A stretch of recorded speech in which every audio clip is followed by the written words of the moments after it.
Simple పప్పుచారు చేయ విధానం. ఫస్ట్ కందిపప్పుని ఒక టీ గ్లాస్ ఆఫ్ కందిపప్పును శుభ్రంగా కడుక్కొని ఒక గ్లాస్కి 2 గ్లాస్ ఆఫ్ వాటర్ యాడ్ చేసుకొని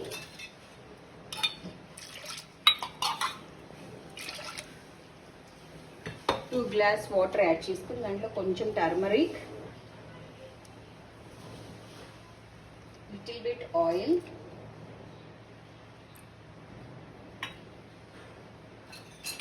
గ్యాస్ ఆన్ చేసుకొని లిడ్ పెట్టేసి 4 విజిల్స్ వచ్చేంత వరకు కుక్ చేసుకోవాలి. ఆఫ్టర్ 4 విజిల్స్ తర్వాత ప్రెషర్ తీసేసి 1/2 స్పూన్ రెడ్ చిల్లీ, కొంచెం క్రిస్టల్ సాల్ట్ వేసి మెత్తగా మెదుపుకోవాలి.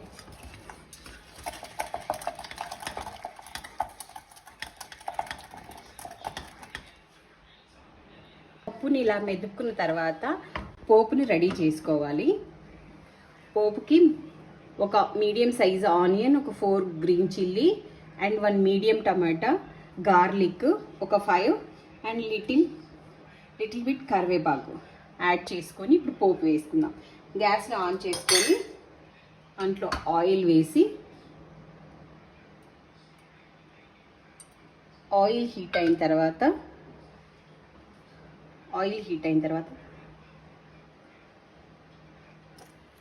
ఈ పోపువన్నీ దీంట్లో వేసి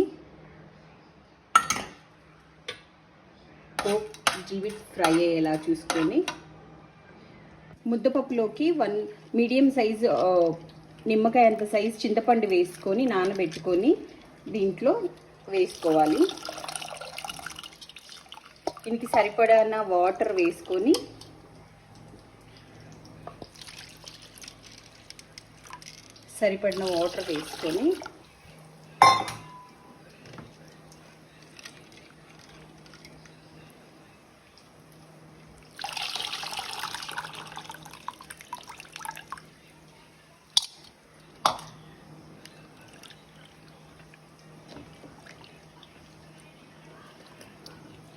మిక్స్ చేసుకోవాలి. ఇలాగా చింతపండు వేసి ఇటు సైడ్ ఫ్రై అవుతున్న దాంట్లో onion, garlic, green chilli,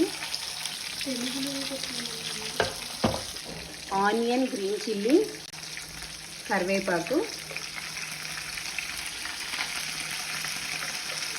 and tomato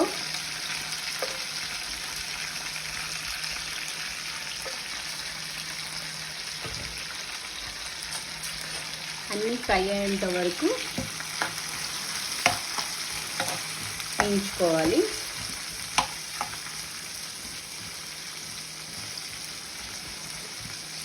ఒక 5 మినిట్స్ ఇలా ఫ్రై అయిన తర్వాత ఇట్లా ఫ్రై అవుతున్నప్పుడు ఇందులో కొంచెం ఇంగువ వేసుకొని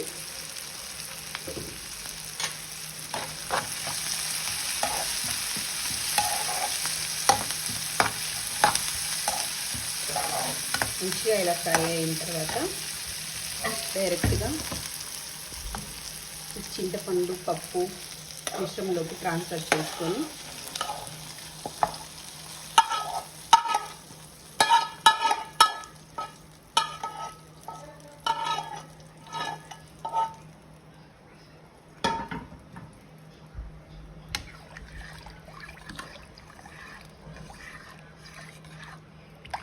ఒకసారి సాల్ట్ చెక్ చేసుకొని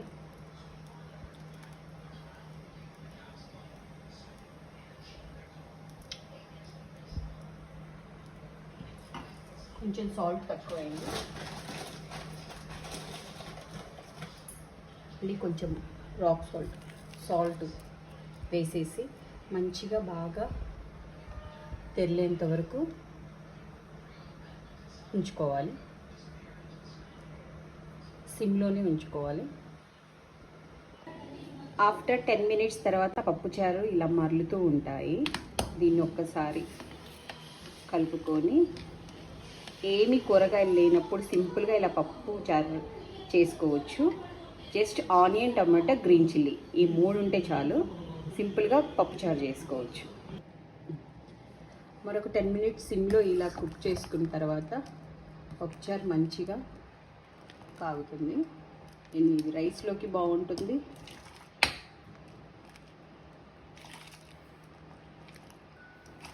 సింపుల్ అండ్ టేస్టీ పప్పుచారు. సింపుల్ అండ్ టేస్టీ పప్పుచారు రెడీ. సింపుల్గా ఉంటుంది, simple and tasty. Thanks for watching video. Please subscribe.